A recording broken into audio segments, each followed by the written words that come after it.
I recently released my first commercial game, a sandbox character creator where anything you build can dance, and I think it's now time to add a bunch of features and content so you can take your cool creations and turn them into nightmare fuel. Here's what I did. One of the main things I noticed was that the game had a very bad case of the solid object, meaning that my eyes struggled to see through this block here that's supposed to represent a window. So we need the ability to make things transparent. Theoretically, this wouldn't be a problem. An object has a material, you set the material to be transparent, and then in the game you can set the transparency.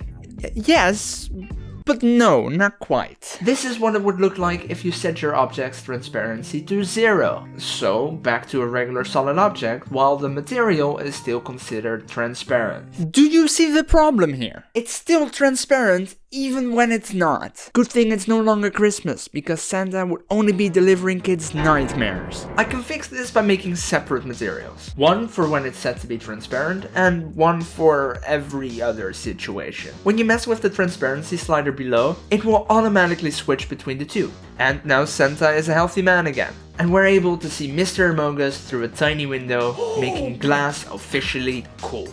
Transparency, check. With that, I also added some tiny quality of life stuff like buttons to reset the selected object's position, rotation and scale, in case you really mess up. Hello? But another thing people have been asking for is the ability to move the default character ring. Sometimes you're building this really cool world around your dancer, and now you realize... That's a problem. Well, not anymore, with the power of fear. Move! Now that's more like it. Basically, I needed to convince the game that the default character ring was also a building block in the scene like every other object you create. But it needed one specific variable.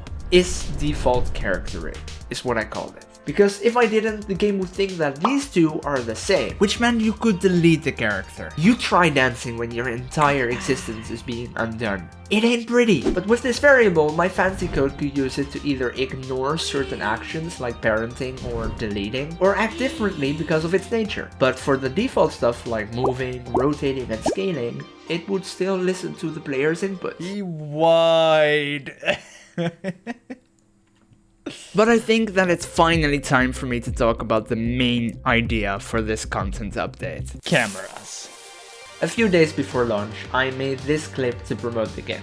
I used the power of visual effects and lots of jankiness to make it look like you could see the game through this in-game TV screen, which led to an Inception effect that looks really cool. This person agreed, and it got me thinking, could I actually add that to the game? To find an answer to this question, I needed a plan.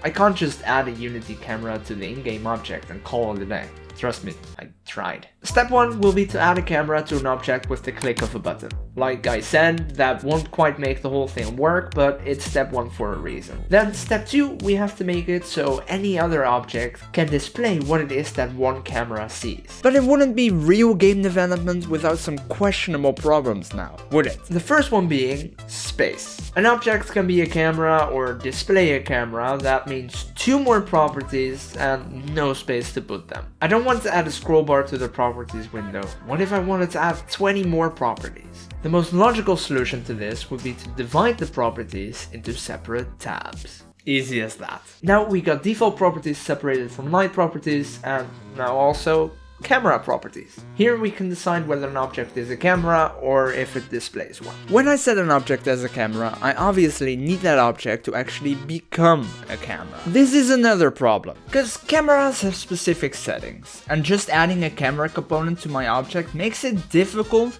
to change all those settings to a certain extent.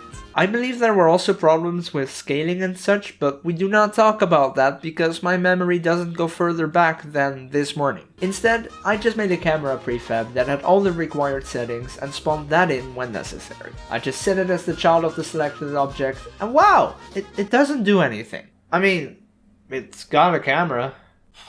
Actually, this makes complete sense. We do in fact have a camera, but we have nothing that actually displays what that camera sees. And if you've ever had to display what a camera sees in game, you also know that there is no eye in team, just like there is no fun in camera. It's pretty complicated. Basically, to have a camera display what it sees, you need a special render texture, like a custom image that you can just force everything on. Then, when I tell an object to display that camera, I give it another new material, just like I done with the transparency stuff at the start of the video, and tell it that the texture it should show is that special render texture. So basically, instead of a color, it shows an image, and instead of just one image, it shows a bunch of images a second. It really doesn't sound too complicated if you say it like that. That's not fair. It took me several days to get that to work. But the cool thing was, now I could do exactly what I showed in that one tweet. Or I could do this.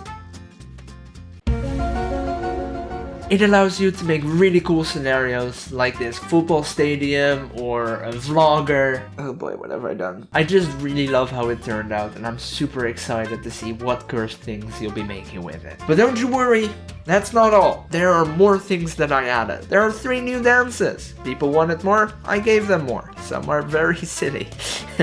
There are also camera animations because they look very cool and it helps with making everything much more dramatic. And of course I fixed a whole bunch of bugs. A whole lot of them. Thank you all so much for playing Dance Assembly. Do check it out if you haven't yet, link in the description. I look forward to seeing your cursed creations. Subscribe, see you next time. Bye.